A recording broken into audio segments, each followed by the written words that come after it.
이곳 감사원 앞에서 저희 국사교과서연구소와 위안부법 폐직 국민행동이 여는 제23차 국민행동으로 여성가족부에 대한 감사원에 국민감사를 청구하는 기자회견을 시작하겠습니다.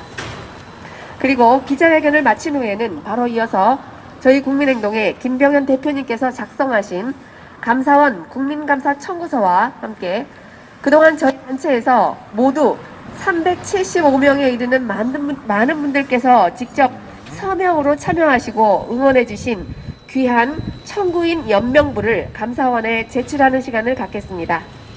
그럼 먼저 첫 번째 순서로 저희 국민행동의 뜻이 담긴 기자회견문 낭독 순서가 있겠습니다.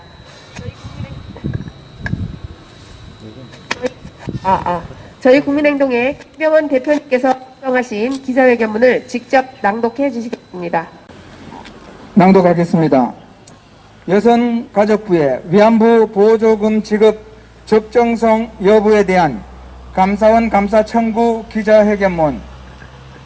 일반적으로 위안부라 함은 일정한 비용을 받고 성적 서비스를 제공하는 여자를, 일본군 위안부는 일본군이 관리 감독하는 위안소에서 위안부로 일한 여자를, 일본군 위안부 피해자는 일본군에게 강제로 동원되어 일본군 위안소에서 위안부 생활을 한 여자로 구분할 수 있습니다. 위안부 피해자법 제2조 1항에는 일본군 위안부 피해자에 대해 일제에 의하여 강제로 동원되어 성적 학대를 받으며 위안부로서의 생활을 강요당한 피해자라고 정의하였습니다.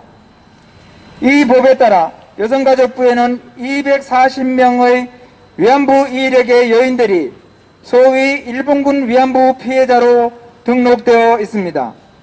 하지만 피해자로 등록된 240명 중 위안부 피해자법 제2조 1항의 정의에 부합하는 사람은 단 한 명도 없습니다. 이는 정대협에서 발간한 1993년 증언집에서 지금까지 발견된 군 문서 중에 위안부 동원 방식을 구체적으로 설명해 주는 것은 한 건도 없다고 한 기술이나 1996년 라디카 쿠마라스와미 유엔 인권위 보고서에서 제2차 세계대전에 이르기까지의 시기와 전쟁 기간 중의 군 성노예 모집에 대한 설명을 서술하는 데에 있어 가장 문제가 되는 측면은 잔존하거나 공개된 실제의 모집 과정에 관한 공식 문서가 없다는 것이라고는 보고 등이 이를 증명합니다. 또한 피해자의 구술 증언을 보더라도 그들이 위안부로 가는 과정은 대부분 부모에 의한 매매, 취업 사기, 공무사칭 사기 등 모집 과정에서 일어난 범죄 행위 피해자이거나 자진해서 간 경우로 일본군에 의해 강제로 동원된 경우는 단 한 건도 없습니다. 더구나 위안부 모집은 민간 영역으로 전쟁 중인 일본군이 조선 땅에 와서 여인들을 납치, 유인, 유괴 등의 불법적인 방법을 동원하여 데려갈 이유가 없습니다.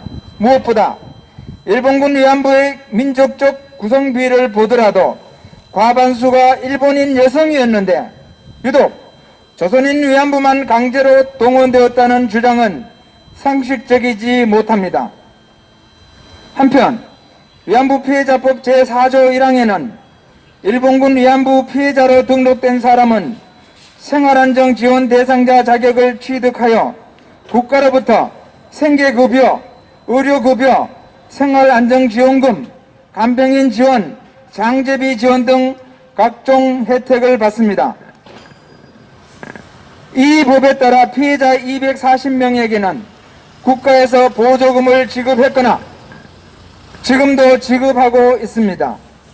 하지만 이를 수급한 240명 중 일본군 위안부 피해자의 정의에 부합되는 사람은 단 한 사람도 없기 때문에 이들의 보조금 수급은 허위 등록에 의한 위법 행위로 판단하고 있습니다.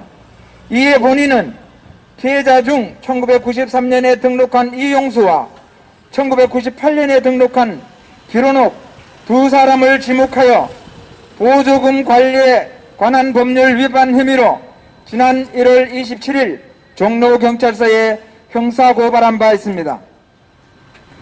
또 보조금 관리에 관한 법률 제40조 1호에는 거짓 신청이나 그 밖의 부정한 방법으로 보조금이나 간접 보조금을 교부받거나 지급받은 자 또는 그 사실을 알면서 보조금이나 간접 보조금을 교부하거나 지급한 자에 대한 벌칙을 규정하여 이를 위반할 때는 10년 이하의 징역 또는 1억 원 이하의 벌금에 처한다고 하였습니다.